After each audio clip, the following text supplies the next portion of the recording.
Dari 7 lapisan tersebut terdapat 7 alam, dan setiap alam lagi dibagi dengan 7 lapisan, dan di dalam setiap lapisan tersebut ada lagi 70 alam, di mana total alam itu kesemuanya ada 600 dengan tingkatannya masing-masing.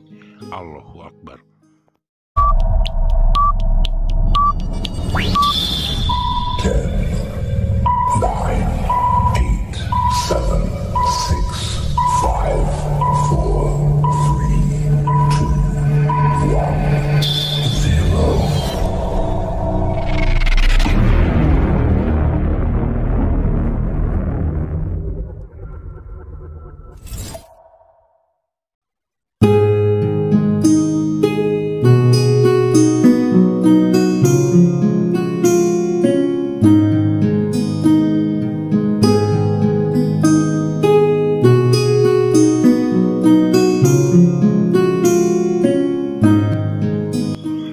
Assalamualaikum warahmatullahi wabarakatuh.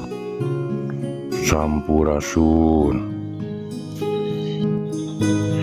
Dalam beberapa perjalanan kami ke beberapa tempat, kami menemukan ada di sebagian tempat yang kami datangi ada orang-orang yang sedang bertapa, bersemedi, atau bermeditasi. Mohon untuk tidak di-skip agar tidak gagal paham dengan apa yang kami sampaikan. Hampir seluruh dunia mengenal apa itu meditasi, dan ada berbagai macam jenis meditasi. Seperti di Nusantara sendiri, ada meditasi buat mereka yang menginginkan hal yang secara instan seperti kekayaan harta karun. Ada pula yang menginginkan sesuatu seperti ilmu atau kesaktian yang dilakukan secara berkelompok ataupun perorangan. Menurut versi kami, meditasi adalah salah satu teknik dan cara untuk menyingkronkan ketiga hal, yaitu raga, jiwa, dan rasa. Setiap manusia itu istimewa. Diri kita sangatlah istimewa. Setiap manusia menemukan dirinya oleh dirinya dan membuka dirinya oleh dirinya. Di dalam meditasi, kita harus sangat hati-hati, karena di dalam meditasi banyak sekali liku-liku, labirin, lapisan-lapisan dimensi, baik dimensi persepsi ataupun dimensi alam yang akan kita temui ketika bermeditasi, dan yang akan kita lewati di saat bermeditasi. Dari pengalaman pribadi kami dan dari yang kami ketahui, terdapat 7 lapis langit, 7 lapis bumi, bahkan kulit manusia pun terdiri dari 7 lapis, yaitu epidermis, dermis, hipodermis, folikel rambut, kelenjar minyak, kelenjar keringat, pembuluh darah, dan ujung saraf. Dari 7 lapisan tersebut terdapat 7 alam, dan setiap alam lagi dibagi dengan 7 lapisan, dan di dalam setiap lapisan tersebut ada lagi 70 alam, di mana total alam itu kesemuanya ada 600 dengan tingkatannya masing-masing. Allahu Akbar.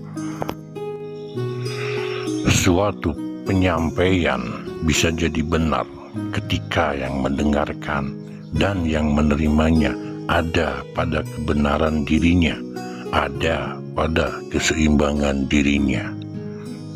Suatu penyampaian meskipun benar, tetapi yang menerima dan mendengarkan tidak ada pada keseimbangan dirinya, maka meskipun itu kebenaran, yang terjadi adalah sebuah penyesatan, yang diterima adalah sebuah kekacauan, dan yang dirasakan adalah kebingungan, kegelisahan, dan kebimbangan. Dalam meditasi, kita harus benar-benar mempunyai filter.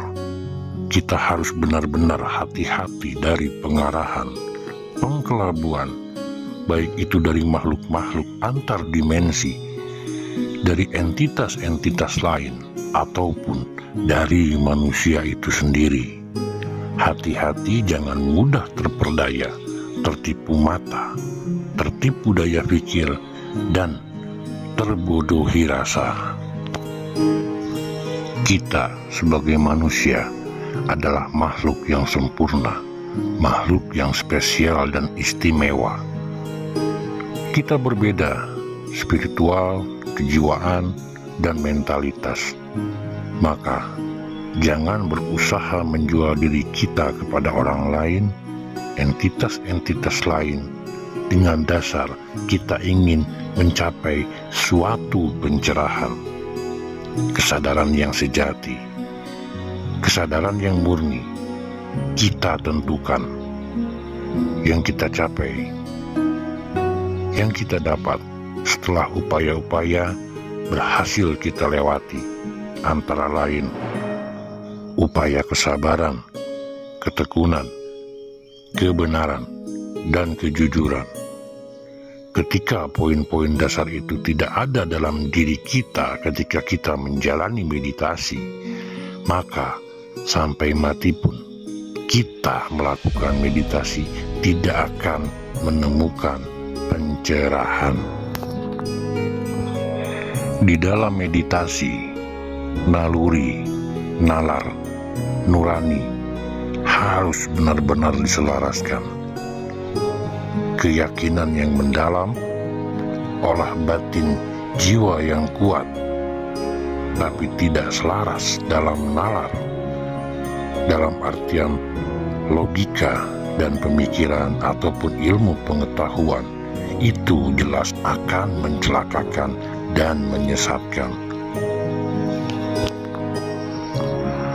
Maksud dan niat meditasi baik belum tentu berujung baik dan berakibat baik ketika nalar, naluri, dan nurani tidak diselaraskan, tidak dikelola, dan tidak diolah. Nalar harus kita olah, naluri harus kita olah, begitupun nurani harus kita olah. Meditasi dengan maksud menenangkan diri atau berharap sesuatu datang ke suatu tempat, dan tempat ini diyakini bisa memberikan energi baik atau energi positif. Bisa saja ketika datang dan melakukan meditasi atau ritual, semuanya benar, caranya pun benar, tetapi ketika kebenaran ini hanya dimiliki oleh satu sisi saja dalam diri manusia tersebut, maka itu akan berujung tidak baik. Keyakinan yang kuat, keteguhan jiwa yang mantap ketika sesuatu yang harus dilakukan, raih atau dikerjakan, baik itu bersama-sama ataupun sendiri, itu sangat baik, tetapi akan lebih sempurna. Lebih mulia lagi kalau kita melibatkan akal sehat. Keilmuan kebatinan, keilmuan supranatural atau hal-hal gaib, kesemuanya harus didukung oleh spiritual dan intelektual. Ritual, spiritual, intelektual, ketiga hal ini harus berkaitan dan harus benar-benar diselaraskan.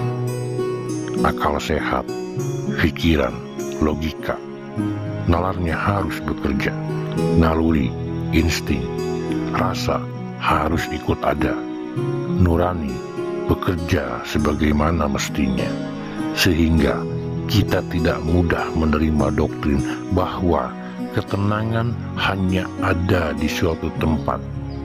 Berkah hanya ada di suatu tempat tertentu. Contohnya keramat. Padahal ketenangan itu ada pada diri setiap manusia. Ada pada guru sejati yang ada pada manusia itu sendiri. Sebuah tempat berpengaruh karena memiliki energi-energi tertentu, mempunyai danggiang-danggiang.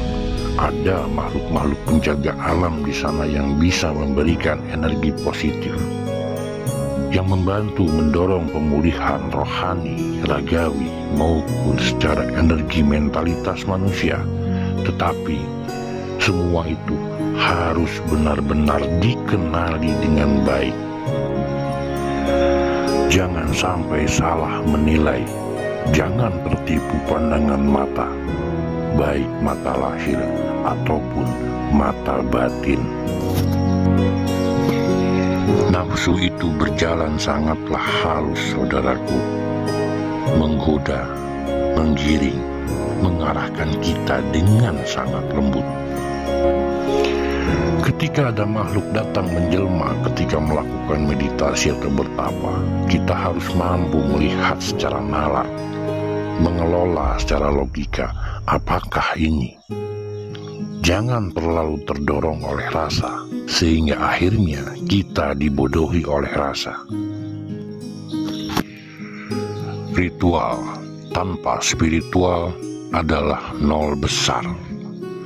Ketika ritual itu dilakukan tanpa spiritual, maka hal yang akan hadir adalah keyakinan yang belum tentu pasti, kebatinan yang tidak didukung oleh realita, sebuah ritual yang akan bisa mencelakakan, sebuah ritual yang akan bisa menyesatkan, dan sebuah ritual yang akan menjadi tidak benar fungsinya. Sehingga banyak orang yang sudah dalam keyakinan yang tidak tergoyahkan, itu akan gampang digiring ke sebuah keadaan yang terlihat baik, terlihat bagus, dan terlihat indah. Padahal hal tersebut bisa menyesatkan dan mencelakakan. Semua terjadi karena iman yang lemah dan akal sehat yang mati. Sementara angan-angan, harapan, obsesi yang ada dalam dirinya jauh melambung tinggi, melebihi kecerdasan manusia itu sendiri. Ketika melakukan sebuah meditasi, entah itu meditasi duduk, berdiri, tidur, berbaring, atau lain sebagainya, butuh kesabaran. Duduk bersila melipat kaki ke atas dengan jangka waktu yang panjang, itu butuh kesabaran, kekuatan, ketahanan untuk menahan pegal. Dan harus benar caranya, harus benar pemikirannya, benar perasaannya, dan juga benar niatnya. Karena meditasi bukan hal yang instan seperti halnya kehidupan. Ada proses. Seperti halnya jalan, ada turunan, belokan, naik, dan turun. Kita hidup di alam nyata, bukan di dalam sebuah film atau di negeri dongeng, di mana dengan bertapa akan tiba-tiba ada harta karun di depan kita, di mana dengan bertapa tiba-tiba akan menjadi sakti mandraguna. Meditasi adalah untuk pencapaian diri, untuk lebih bisa berbicara kepada alam kecil, yaitu diri kita sendiri, maupun alam besar, yaitu alam raya. Sejak dulu kita didoktrin dan didogma supaya terikat oleh mitos dan mistik. sehingga kita akan menjadi kaum yang gampang diseret ke kanan dan ke kiri. Kita dicetak menjadi orang pintar, bukan menjadi orang cerdas. Sehingga dengan menjadi orang pintar, orang tersebut akan kaku dan selalu textbook, selalu takut pimpinan, dan terikat oleh mitos dan mistik supaya kita tidak mampu untuk berkembang. Selalu terikat mitos dengan mistis sehingga melupakan logika dan akal sehat. Mulai saat ini, mari kita semua belajar untuk lebih mengembangkan pola pikir kita, lingkar pikir kita. Mari kita mulai sama-sama belajar menyelaraskan nalar, naluri, dan nurani agar kita bisa lebih berkembang, agar bangsa kita bisa lebih maju, tidak tertinggal oleh bangsa-bangsa yang lainnya. Terima kasih telah mengikuti perjalanan kami. Ikuti perjalanan kami berikutnya. Sampai ketemu di video berikutnya. Assalamualaikum warahmatullahi wabarakatuh.